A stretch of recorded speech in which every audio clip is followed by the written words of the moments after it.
So you've poured your heart into coaching. Your clients trust you and love you. You have a great relationship with them and you love helping other people be successful. But lately, something has shifted. There are so many coaches coming into the online space. And in addition to that, you are booked with back-to-back Zoom calls. It's getting harder and harder to book clients at that higher rate that you know you're worth. And deep down, you're wondering, is this even sustainable? So in this video, I'm going to walk you through exactly how to make that shift from coach to consultant in a way that's aligned for you and surprisingly simple. You're going to have a really clear 3-step path forward that helps you lean into something new without leaving behind all of the hard work that you've done to get to this point. So let's get started. The first step is just to redefine what you're selling, to reposition it in the marketplace. So let's start here because this is where a lot of coaches get stuck. Coaching has way more to do with behavior change, helping people get out of their own way. The challenge here is it all depends on your client's willingness to change, to grow, to adapt a new series of patterns or habits, which is incredibly impactful, but also kind of unpredictable. So consulting flips that. With consulting, you're not selling behavior change, you're selling outcome. And for that reason, it takes a lot less time to deliver. As a consultant, you're recommending strategies, you are creating solutions, you are letting them know, okay, you're starting here at point A and you want to get to point C. Well, the in-between part is what I'm going to recommend that you implement in your business to have that tangible outcome, that measurable result. This can look very different in a variety of different companies or businesses that you're working with. So for example, with membership, I've worked with retention consultants that help members stick around longer so they invest more so the business grows in a more profitable way. So when it comes to moving from coaching to consulting, what you want to do is reposition your offer so that you lead with tangible business value, not necessarily just behavior change. The second step is to choose one focus, at least for now. This is where a lot of coaches get slowed down. They're trying to deliver both coaching and consulting either in the same offer, or they're trying to market both services at the same time. So they keep adding offers without actually narrowing down their audience or their message. So what happens? Split focus reduces growth.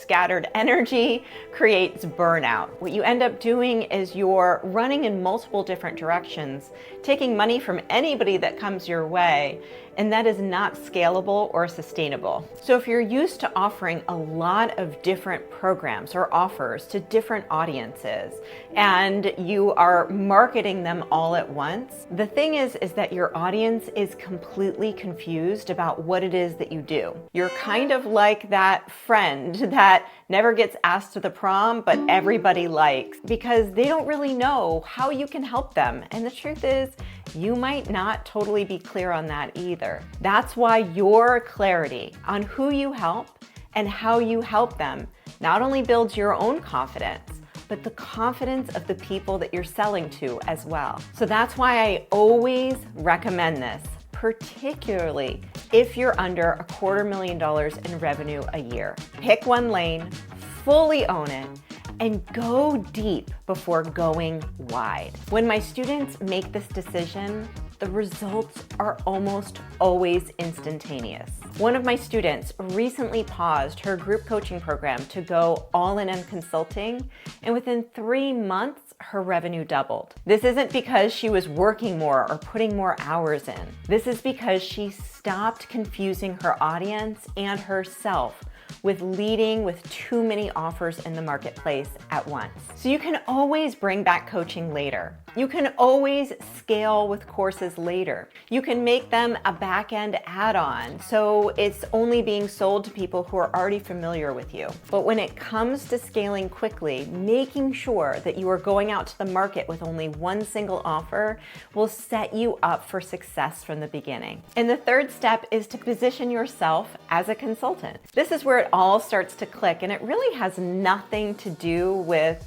what specifically you're offering, but how you're being seen by the people who are buying from you. When you position yourself as a coach, people are going to come to you because they're trying to figure out how to make decisions better, or they're exploring, or they're thinking about doing something that they're not 100% sure if they should do. Your job is to help them grow and explore and think about what's possible, which is a beautiful service, but it can also create really blurred boundaries. A lot of times they want constant access. They want emotional support. Alternatively, as a consultant, you are brought in to solve a very specific problem in the business. You're brought in for a very clear and straightforward reason. Clients expect recommendations from you. They want structure from you. They want your process. They want your insight. And they actually want to do it in the least amount of your time possible because their time is equally valuable. And here's what's amazing. When you step up as a strategic partner, as a thought partner, your clients step up as well. They implement faster. They respect your time more. They're much more likely to take action on your recommendations. So how do you even start with repositioning your offer? You want to change your messaging to "let me help you," to "here's a problem I can solve, and if you happen to be struggling with this, I can help you." You want to talk outcomes, not just intentions. And from here, this is where your pricing increases. This is where your calendar frees up. And this is where you finally feel like you're leading, not rescuing. And so if you're just trying to figure out, okay, what is this difference between coaching and consulting?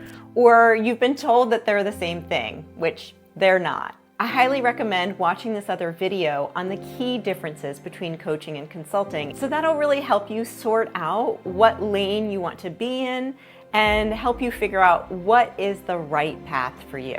And if you're listening to this and you're thinking, you know, I actually think that consulting could be my next best step, I want to invite you into my free training on how to convert your expertise into a high-ticket consulting offer, but also how to land clients that value your brilliance, reducing the amount of time spent in delivery and increasing the impact that you have on your clients.